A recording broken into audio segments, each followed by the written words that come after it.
Let's get one thing straight right out of the gate. The only reason I Asher Hayes. I am currently attending Crestwood University, the most pretentious, ridiculously overfunded, ivy-draped institution in all of Massachusetts is the full-ride scholarship. Well, that and the proximity to Boston's legendary culinary scene. I am a quantum physics major and, biologically speaking, an alpha, usually. Being an alpha implies some sort of hyper-aggressive, gym-obsessed, alpha male mentality where you punch walls and fight for dominance. But honestly, my favorite extreme sport is lying perfectly still on my dorm room bed, balancing a bag of cheesy puffs on my chest, and seeing how many I can toss into my mouth without having to sit up. People call me a genius.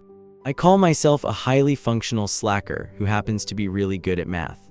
My pheromone scent is peach and lemongrass, sweet, lazy, and utterly non-threatening. Exactly how I like it. Then, there is the polar opposite of my glorious existence, Sterling Vance. Oh, Sterling, an enigma.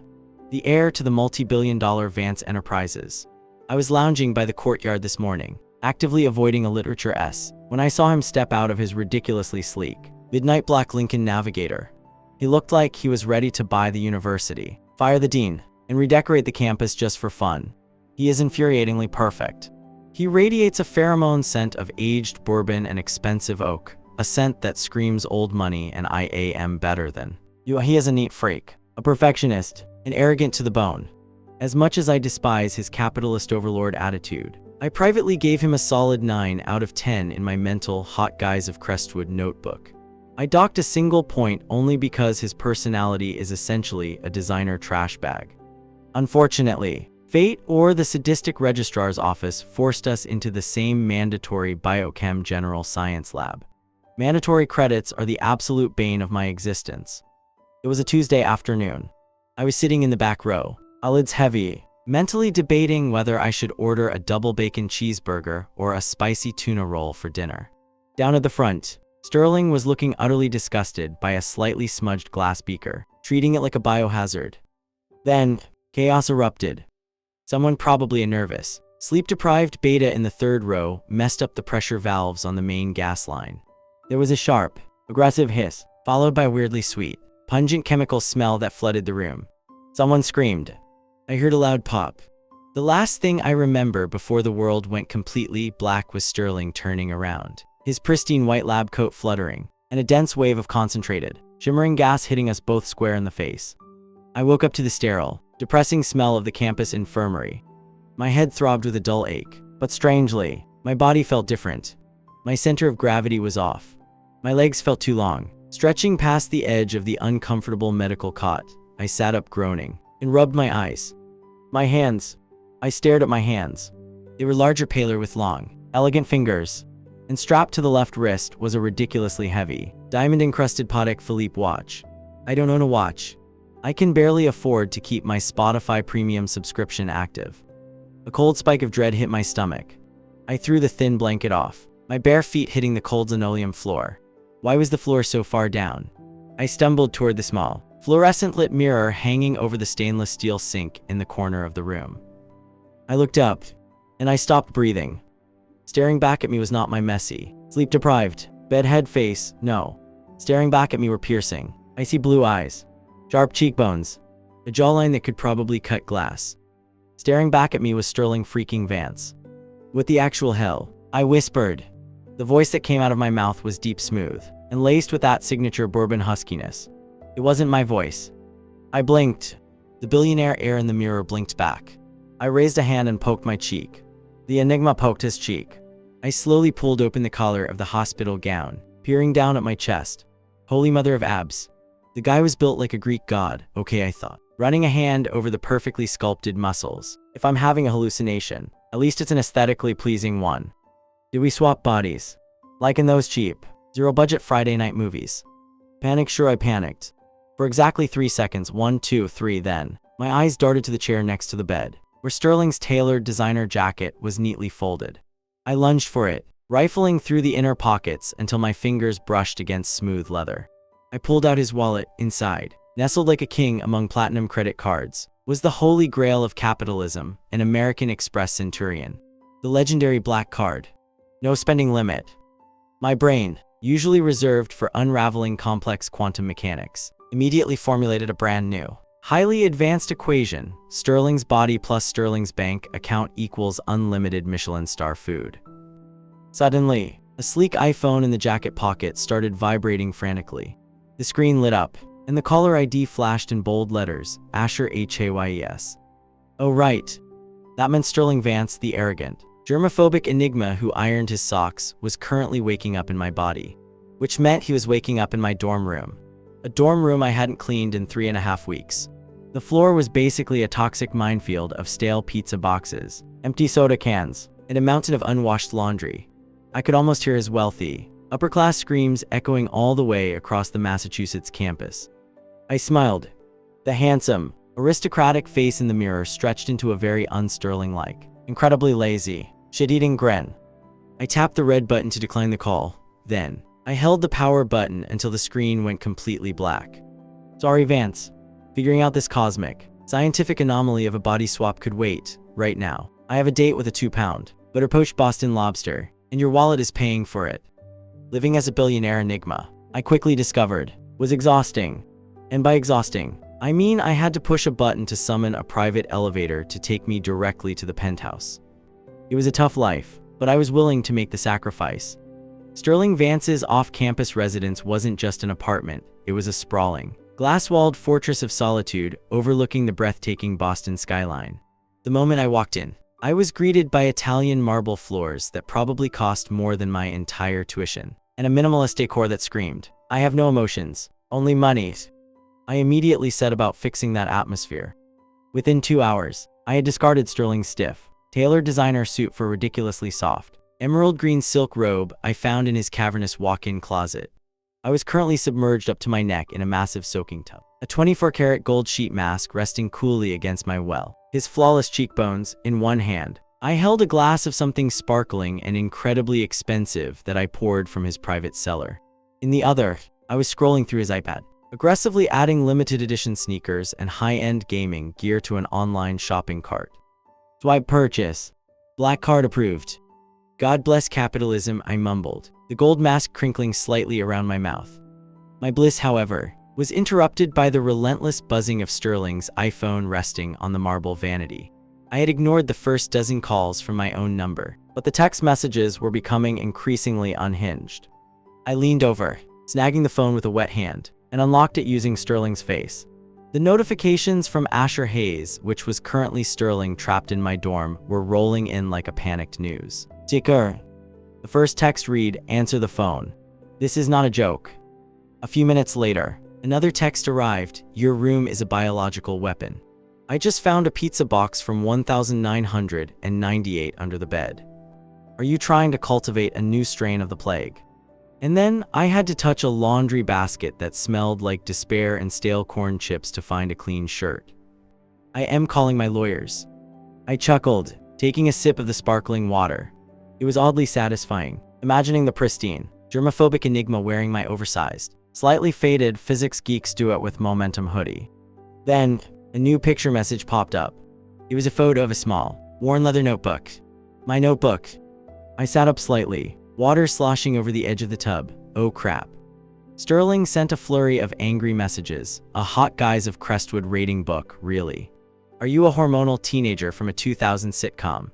And why am I only a 9 out of 10? Designer trash bag personality. My personality is flawless. You uncultured gremlin. I demand a recount. I burst out laughing, the deep, bourbon-scented sound echoing in the massive bathroom. I quickly typed back a reply. So, 9 out of 10 is generous. I deducted a point because you don't know how to relax. Try the cheesy puffs on the desk. They might help. Sterling replied instantly, I would rather eat glass. We need to meet now. We need to go back to the infirmary and figure out how to reverse this anomaly. I texted back, can't. Too busy being rich. Talk to you later. I tossed the phone back onto the vanity and sank deeper into the warm water, closing my eyes. I figured I had at least a solid 3 days before I needed to take this seriously. Maybe a week if I avoided his calls. By evening, I had ordered a massive Wagyu beef steak medium rare, with truffle mashed potatoes and a side of butter-poached asparagus from the city's most exclusive steakhouse. It arrived via private courier. I was sitting at the sprawling dining table, cutting into the impossibly tender meat, practically weeping tears of joy at the taste. Just as I was savoring the buttery richness of the Wagyu, Sterling's phone chimed with a different sound, a sharp corporate ding. It wasn't a text. It was an email notification. Curious, I tapped the screen. It was an automated alert from the Crestwood University academic portal. It read notification for Asher Hayes. Grade updated. Wait, grade updated for me. I frowned, putting my fork down. I opened the university app, logging in. The screen loaded, displaying a notification for an unannounced pop quiz in advanced quantum mechanics. Professor Miller's class. The one that met at 4:00 p.m. today. The one I had completely forgotten about because I was busy getting a gold facial. Which meant Sterling had attended my class in my body. I clicked on the grade report. Student Asher Hayes. Course Advanced Quantum Mechanics 401. Quiz 3 score 12 out of 100 in F. My heart stopped. 12% in F. I had never gotten an F in my life. I was a full-ride scholarship student.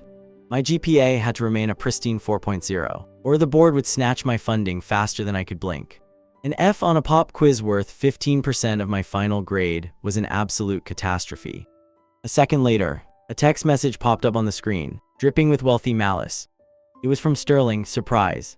Turns out quantum physics is slightly harder than buying shoes online. Your academic advisor just emailed. You are officially on the verge of academic probation. I stared at the screen, my mouth suddenly dry, the Wagyu steak turning to ash on my tongue. Another text arrived. You have exactly 20 minutes to get your stolen designer ass to the VIP study room in the main library.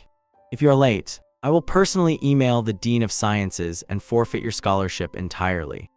I gripped the phone, my knuckles turning white. The vacation was officially over.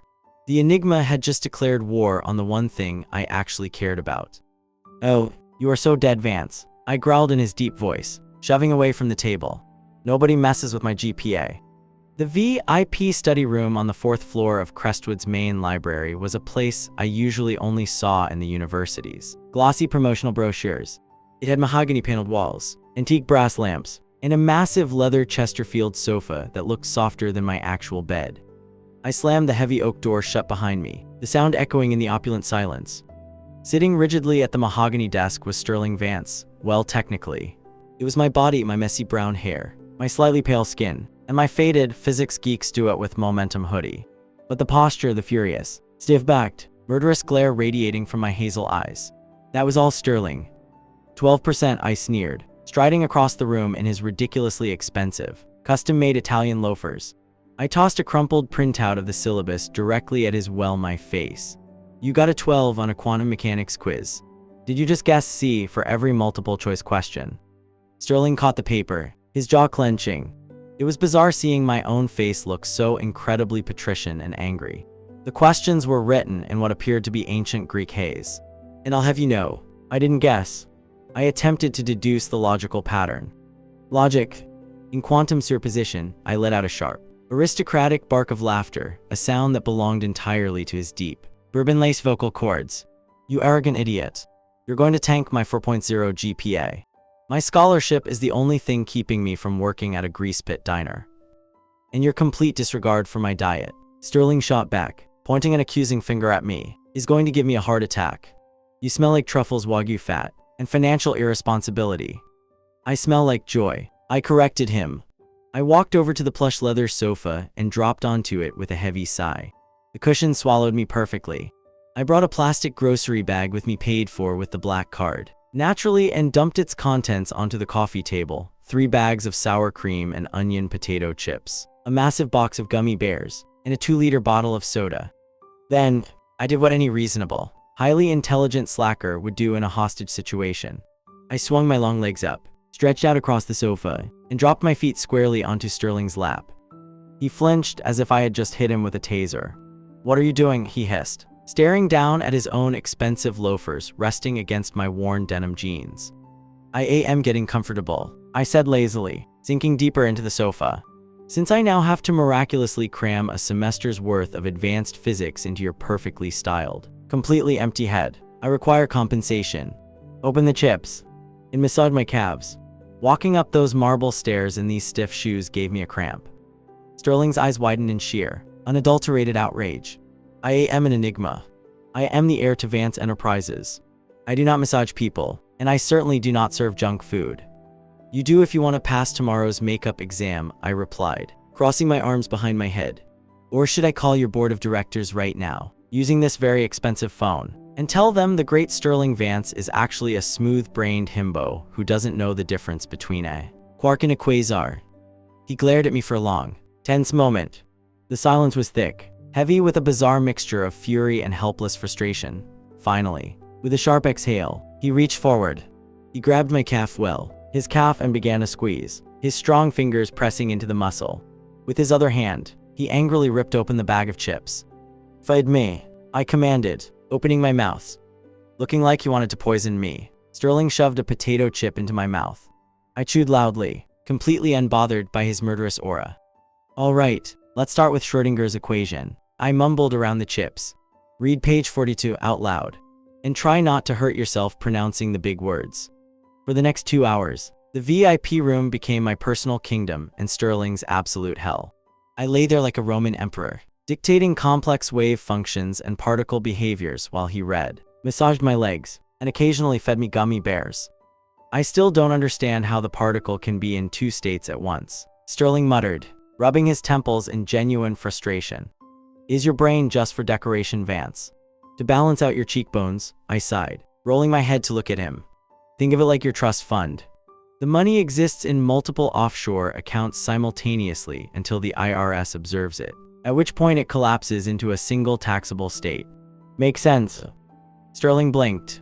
He stared at me, his eyes, my hazel eyes, suddenly sharp and calculating. "That is an alarmingly accurate analogy." "I know. I'm a genius," I shifted, stretching my legs. My foot slid up slightly, resting against his stomach. I expected him to swat my foot away in disgust, but he didn't. Instead, his hand dropped from my calf to rest firmly over my ankle, his thumb unconsciously tracing the bone. The movement was slow, grounding. The air in the room shifted. Without the dampening effect of the infirmary drugs, our pheromones were starting to react to the stress. From his body, which I occupied, the rich, commanding scent of aged bourbon spiked. From my body, which he occupied, the sweet, lazy aroma of peach and lemongrass flared up. It was entirely backwards, yet dangerously intoxicating. Sterling was looking at me, really looking at me. Not at his own handsome face that I was wearing, but at the way I lazily gestured, the way I effortlessly tore apart academic theories while chewing on junk food. There was a sudden, dark flicker of something entirely unacademic in his gaze. It felt possessive. It felt like an enigma locking onto a target. "You are infuriating, Hayes," he murmured, his voice softer than before, his thumb still tracing my ankle. "And you are an idiot, Vance," I replied, my breath hitching slightly in my chest. "Now read page 43 before I fail you myself." The fragile, highly combustible peace we had established in the VIP study room shattered exactly 24 hours later. I was lying on the plush rug of Sterling's penthouse, tossing grapes into my mouth while half-heartedly reading a textbook on macroeconomics. Sterling, still trapped in my gloriously average body, was pacing furiously across the marble floor, muttering equations under his breath like a deranged monk. Then, the ridiculously sleek, encrypted tablet on the coffee table chimed. It wasn't a standard text tone. It sounded like an alarm reserved for a nuclear launch. Sterling stopped pacing. The color drained from his face, which was my face, so it was highly unsettling to watch. He practically dove across the Italian leather sofa to grab the tablet. "Oh God," he whispered, his knuckles turning white. "It's my father. And the board of directors. Tell them you're busy learning how to be a normal human being," I said lazily, eating another grape. "Or tell them you caught a nasty case of poverty. Highly contagious." "This isn't a joke," Hayes, Sterling snapped, his hazel eyes flashing with genuine panic. "It's the quarterly summit in New York. Friday morning. I am scheduled to pitch the acquisition of a billion-dollar biotech firm. If I don't show up and secure the board's vote, my cousin Preston will swoop in, pitch his garbage hedge fund idea, and effectively steal my position as the primary heir." I paused, chewing slowly. "Preston? The guy whose Instagram is just photos of him holding giant fish on yachts?" "Yes. He has spies everywhere. He already texted my father that I've been acting erratic, eating street food, and skipping high society galas." Sterling ran a hand through my messy brown hair, tugging at the roots. "I have to go to New York." I sat up, dusting off my hands. "Correction, buddy. I have to go to New York. Because your pristine, billion-dollar enigma body is the one expected at the podium. Sterling froze. He looked at me, then down at his own hands, my hands. The reality of the situation hit him like a freight train. You can't. You're a physics major. You wear graphic tees and eat out of plastic bags. If you walk into Advanced Enterprises boardroom, they will eat you alive. Excuse me, I scoffed, standing up to my full, imposing height. I smoothed down the front of Sterling's silk shirt. Math is math, Vance. Whether it's quantum entanglement or corporate finance, it's just numbers. I can memorize your little business proposal in an hour. But there is a much bigger problem here. Sterling swallowed hard. What? Friday morning at 9:00 a.m., I pointed a finger directly at his chest. That is the exact time of my advanced physics final. The exam that determines if I keep my scholarship. Which means while I am in a skyscraper in Manhattan playing the ruthless capitalist, you are going to be in a lecture hall in Massachusetts, taking my exam. Silence descended upon the penthouse. It was a suffocating, heavy silence. I can't, Sterling finally whispered, looking genuinely terrified. Ash, I barely understand chapter 3. If I take that final, I will fail. You'll lose your scholarship. Then you better start studying harder, rich boy. I stepped closer, looking down at him. Even though he was in my body, his posture was so rigid, so intensely sterling, that the height difference barely registered. Because we are making a pact right here, right now. He narrowed his eyes. What kind of pact? A life and death one, I said, a slow, wicked grin spreading across my borrowed, aristocratic face. I will fly to New York on your private jet. I will wear a suit that probably costs more than my entire life. I will stand in front of your terrifying father, and I will mathematically obliterate your cousin Preston so hard he'll go back to fishing on his yacht.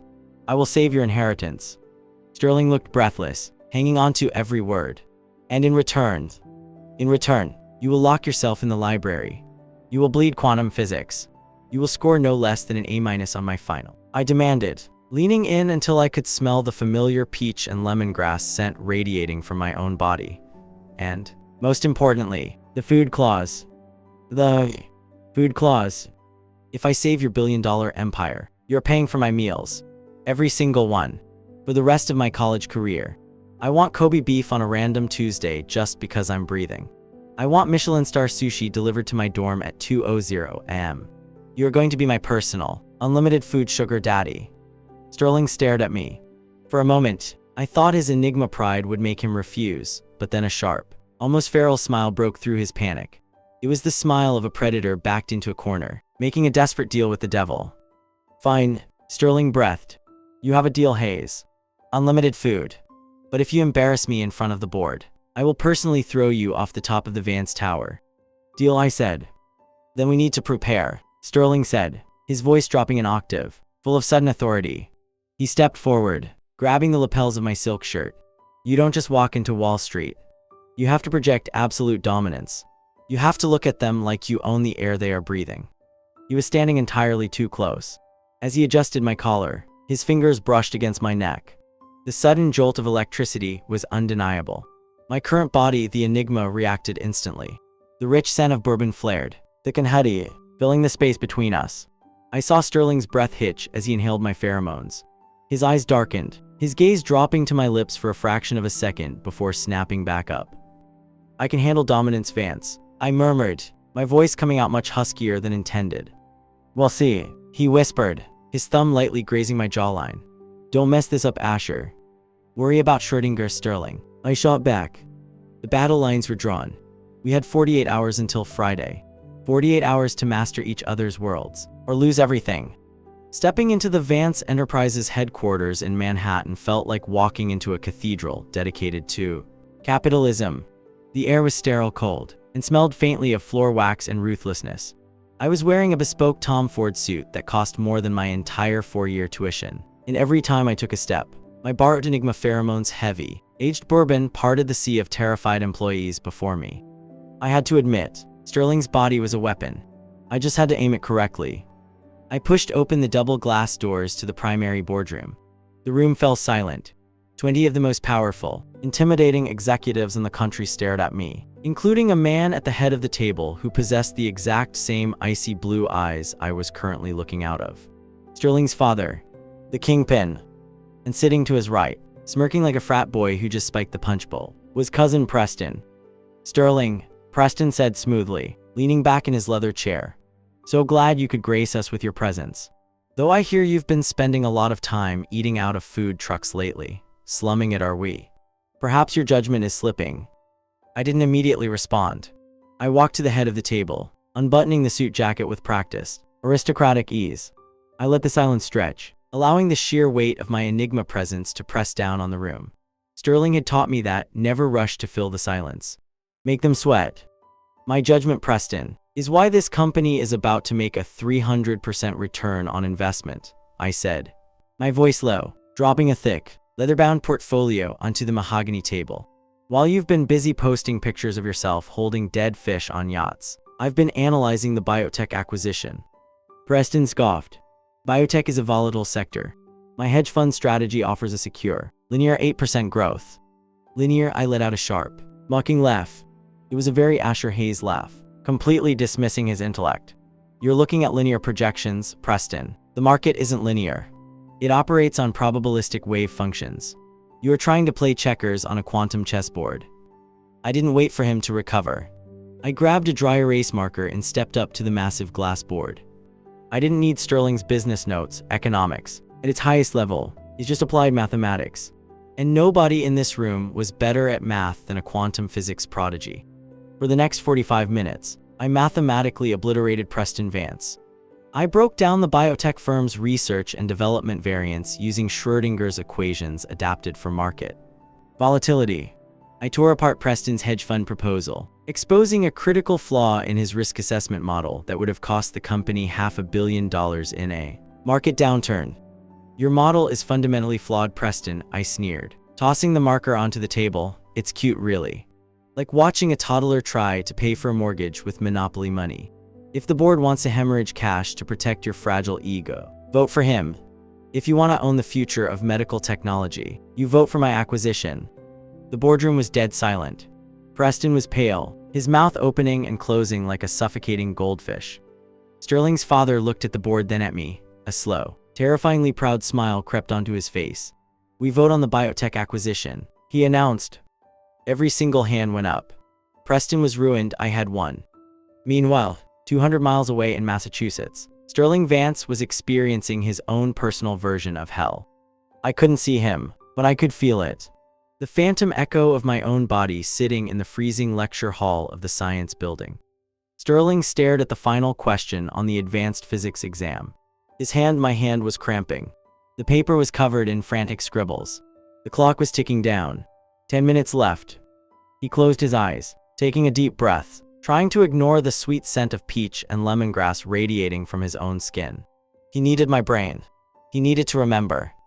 "Is your brain just for decoration, Vance?" My voice echoed perfectly in his mind, sharp and utterly disrespectful. "Think of it like your trust fund. It's your position. The money is everywhere until observed." Sterling's eyes snapped open. "The trust fund. The variables." He gripped the pen and began to write. He didn't write like an enigma. He wrote like a desperate college kid fighting for his life, fighting for my life. He applied the equations, remembering every insult, every gummy bear I had shoved into his mouth in the VIP study room. He felt the rush of adrenaline as the numbers finally, miraculously aligned. Hours later, I was sitting in the plush leather seat of the Vance private jet, flying back to Boston, when my phone vibrated. I pulled it out. A text from my own number. The text from Sterling read, "I bled quantum mechanics today. My hand is permanently cramped. I finished the exam. You will have your A-." A genuine, irrepressible smile broke across my face. I sank back into the leather seat, feeling a strange flutter in my chest that had absolutely nothing to do with adrenaline. I replied, "Good boy. I just mathematically destroyed your cousin in front of your dad." He almost cried. "It was beautiful. I own your empire now." Sterling texted back immediately, "Don't get cocky. You still owe me my body back." I typed, "We'll see. Have my Kobe beef ready when I land, Vance. Daddy's hungry." Sterling, I hate you. Me, no you don't. He didn't reply to that last text. But he didn't need to. Despite the 200 miles separating us, despite the bizarre cosmic joke that had swapped our lives, I could feel the invisible thread pulling us together, tightening with every passing second. We had fought each other's battles, we had won. Now, We just had to survive the aftermath. The private jet landed at Logan International Airport just as the sun began to set, casting long, bleeding streaks of orange and purple across the Boston skyline. I should have felt victorious. I had just saved $1 billion empire. But the moment my chauffeured car pulled up to the wrought iron gates of Crestwood University, a violent shudder ripped through my borrowed spine. Something was wrong, terribly, biologically wrong. My skin felt like it was humming, vibrating at a frequency that made my teeth ache. The Enigma body I was wearing was burning up a severe, unnatural fever spiking out of nowhere. The borrowed pheromones, the heavy, commanding scent of aged bourbon and oak, started leaking from my scent glands, thick and completely out of control. It was suffocating. The body was finally, violently rejecting my alpha soul. I stumbled out of the car, ignoring the alarmed shout of the driver, and headed straight for the main library. We had agreed to meet in the restricted archives on the 5th floor, the only place on campus guaranteed to be completely deserted on a Friday night. I practically dragged myself up the marble staircase, my vision swimming. By the time I pushed open the heavy mahogany doors of the archives, I was panting, my bespoke Tom Ford suit clinging to my sweating chest. "Vance," I rasped, my deep voice cracking. I didn't need to look for him. I could smell him, or rather, I could smell myself. The sweet, lazy scent of peach and lemongrass hit me like a physical blow. But it wasn't calm or relaxing like it usually was. It was distressed, sharp, and frantic. I navigated through the dusty rows of ancient encyclopedias and leather-bound journals until I found him. Sterling was leaning heavily against a wooden bookshelf. He was wearing my oversized hoodie, my brown hair plastered to his forehead with sweat. He looked absolutely wrecked. "Hayes," Sterling breathed, his chest heaving. Even looking completely disheveled in my painfully average body, his Enigma aura was suffocatingly intense. What is happening?" "The biological lease is up," I groaned, closing the distance between us. My legs felt like lead. "The bodies, they're rejecting us. It's a full-scale pheromone rebellion. I feel like I'm burning alive," Sterling muttered. He looked up at me, his hazel eyes, my eyes dark and dilated. The air in the narrow aisle between the bookshelves was growing impossibly thick. It was a chaotic, intoxicating cocktail of aged bourbon and sweet peach. An Enigma and an Alpha, locked in a confined space, both completely losing control of their biology. Did you pass my physics exam?" I managed to ask, leaning a heavy arm against the shelf next to his head. Even now, the scholarship was my anchor. Sterling let out a breathless, delirious laugh. "I bled for that exam, Asher. I gave you a perfect grade. Did you ruin my cousin?" "Obliterated him," I whispered. I looked down at him. The physical dynamic was absurd. I was trapped in his towering, broad-shouldered Enigma frame, while he was in my slightly shorter, leaner Alpha body. But the way he looked at me with pure, unadulterated dominance, possessiveness, and a hunger that made my knees weak was all Sterling Vance. "I want my body back, Hayes," Sterling growled, his voice dropping to a dangerous, gravelly register that shouldn't have been possible in my vocal cords. "Come and take it, rich boy," I taunted, a delirious, arrogant smirk pulling at my lips. That was all it took. The final thread of restraint snapped. Sterling didn't hesitate. With a surge of raw, Enigma-driven strength that defied the physical limits of my Alpha body, he grabbed the lapels of my expensive suit jacket and slammed me back against the opposite bookshelf. Heavy books rained down around us, hitting the carpeted floor with dull thuds, but neither of us cared. Before I could even process the impact, his hands tangled fiercely in my hair, pulling my head down, and his mouth crashed into mine. It wasn't a gentle, romantic first kiss. It was an absolute collision. It was desperate bruising, and violent, a battle for supremacy between two souls that had been pushed to the absolute limit. My lips parted in shock, and his tongue swept in, tasting like mint fever, and the undeniable essence of him. Instinct took over. I wrapped my massive arms around his waist, lifting him slightly off the ground, crushing his body against mine. The friction of our bodies, the suffocating heat, the clashing pheromones, it was like a drug injected straight into my veins. I kissed him back just as fiercely, biting his lower lip, swallowing his breathless groan. He tasted like arrogance and perfection. I tasted like defiance and chaos. His hands frantically roamed over my chest, gripping my shoulders as if trying to physically claw his soul back into his own skin. I pushed him back against the wooden shelf, our hips grinding together in a rhythm that was entirely driven by pure, primal need. The scent of bourbon and peach wrapped around us like a tornado, drowning out the world, the university, the corporate empires, and the physics exams. Sink a sudden, Blinding flash of white-hot electricity shot through the point where our lips met. It wasn't just physical, it felt like a metaphysical shockwave tearing through the center of my brain. The world tilted violently on its axis. I couldn't breathe. I couldn't think. The kiss deepened until it felt like we were consuming each other, dissolving into the chaotic storm of our own pheromones. "Sterling," I gasped against his lips, my vision going completely white. "I've got you," he whispered fiercely, right as the fever peaked, consuming us both in absolute, terrifying darkness. I woke up to the harsh, unforgiving fluorescent lights of the campus infirmary, my head throbbing like I had just been hit by a freight train carrying physics textbooks. The first thing I noticed was the smell. It wasn't the heavy, intoxicating aroma of aged bourbon. It was the sharp scent of medical alcohol, undercut by the faint, familiar sweetness of peach and lemongrass, my scent. I blinked against the glare and slowly raised my hands. They were smaller, slightly calloused from gripping cheap pens, and completely devoid of a diamond-encrusted Patek Philippe watch. I let out a breath I didn't know I was holding. I was back. I was Asher Hayes, the highly functional slacker alpha, sitting in my own remarkably average body. I turned my head. In the cot next to mine, Sterling Vance was already sitting up. He was wearing a terrible, faded hospital gown, but somehow, he still managed to look like an enigma who belonged on the cover of Forbes. He ran a hand through his perfectly styled hair, his icy blue eyes meeting my hazel ones.